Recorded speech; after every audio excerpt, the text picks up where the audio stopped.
$4.2 million in Phoenix property taxes just vanished into thin air, and Invitation Homes, one of the largest single-family rental REIT in America, did it completely legally. Meanwhile, you probably missed the 30-day deadline to challenge your own assessment, and you'll never even know it was possible. In the next 10 minutes, I'm going to show you the exact mechanism these institutional investors use to reduce their tax burdens by millions of dollars annually, while everyday property owners remain in the dark about their rights. More importantly, I'll break down the specific deadlines, strategies, and loopholes that create this massive inequality in the American tax system. Let's start with what actually happened in Phoenix. The Phoenix case study, how $4.2 disappeared. In 2022, Invitation Homes, which owns over 80,000 single-family rental properties across the United States, challenged property valuations in Maricopa County, Arizona. The company systematically appealed assessments on hundreds of properties it owned throughout the Phoenix metropolitan area. These weren't random challenges. They were part of a coordinated, data-driven strategy. According to Maricopa County assessor records and property tax analysis firms that track institutional investor behavior, Invitation Homes successfully reduced assessed values on its portfolio by approximately $4.2 million in total property tax liability over a 3-year period. This translates to roughly $1.4 million per year in avoided taxes, money that would have otherwise funded local schools, fire departments, and infrastructure. How did they do this while individual homeowners paid full freight? The answer lies in 3 critical advantages that REIT and institutional investors possess. First, they have dedicated tax appeal teams. Invitation Homes employs tax professionals whose sole job is identifying underperforming properties in their portfolio and challenging valuations. A typical homeowner doesn't have this luxury. You're working alone, probably using an online calculator you found, and you have no idea if you're presenting your case effectively. Second, they have economies of scale. When you challenge one property's assessment, you're paying for one appeal. When Invitation Homes challenges 200 properties across a county, they're amortizing those legal and consulting costs across hundreds of properties, making each appeal cost-effective at margins that don't work for individual homeowners. Third, and this is the part that should infuriate you, they have inside information about market trends and comparable properties that individual homeowners simply don't access. The 30-day deadline that changes everything.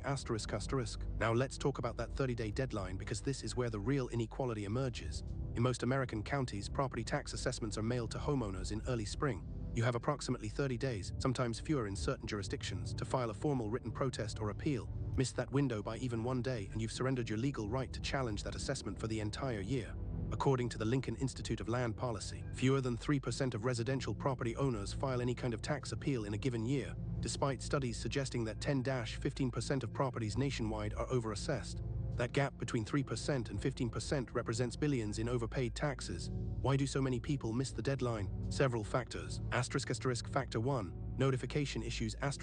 Many homeowners never receive their assessment notice, or it arrives lost or delayed in the mail. There's no electronic notification requirement in most states. You're entirely dependent on postal delivery for a document that has massive financial implications. Invitation Homes, with its centralized corporate systems, receives and logs every assessment notice electronically through its property management platforms before the physical mail even arrives. Factor 2. Complexity and information asymmetry. When you receive your assessment, you don't actually understand what it means. The notice is filled with technical jargon. What's an assessed value versus market value? What qualifies as a comparable property? How do you actually file an appeal? Institutional investors have answered these questions 1,000 times. The tax teams know exactly how the local assessor's office operates, what documentation carries weight, and what comparables will be most persuasive. You're figuring this out for the first time on your own in 30 days.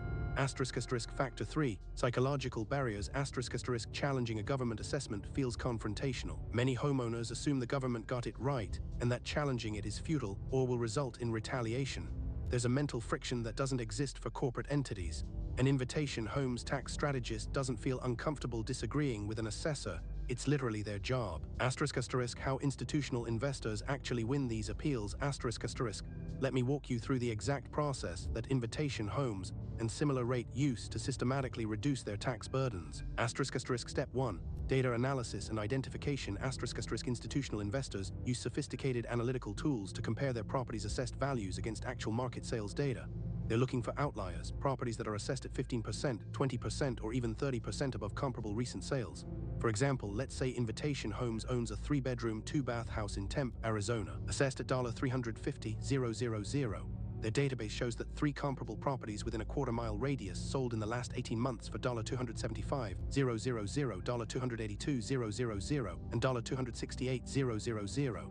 The discrepancy is obvious. their property is overassessed by roughly $75,000, which translates to approximately $2,400 in annual property taxes at typical Arizona rates. When you do this for 200 properties across a county, suddenly you're identifying $500,000 in overassessments, worth $16,000 annually in tax reductions. Step 2. Documentation gathering. Next, the tax team compiles formal documentation. They don't just show up with an opinion, they present multiple comparable sales within the same neighborhood, closed within the last 24 months professional appraisal reports, which they can afford to commission, market trend data showing declining values in specific areas, physical inspection, reports documenting any defects or deferred maintenance, historical assessment data showing previous years, values. A typical homeowner might present one comparable sale they found online. An invitation homes appeal includes a 30-page report with professional formatting, certified comparables, and expert testimony. Step 3. Strategic filing. Institutional investors file appeals strategically. They don't file all 200 at once in a way that draws scrutiny.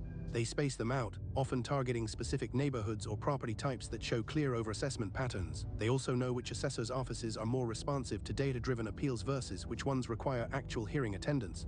They allocate their resources accordingly. Step 4. Negotiation and escalation. When the initial appeal is denied, institutional investors don't give up. They escalate to formal hearings, sometimes to state tax tribunals. They have the resources to pursue appeals through multiple levels because the cost is justified across their entire portfolio. You, as an individual homeowner, might not pursue a second level of appeal because you've already spent $500 on an appraiser and don't want to spend another $1,000 on a hearing. The numbers behind the inequality. Let's quantify this inequality. According to analysis by the Furman Center for Real Estate and Urban Policy at NYU, REIT and institutional investors typically achieve assessment reductions of 8–12% through appeals.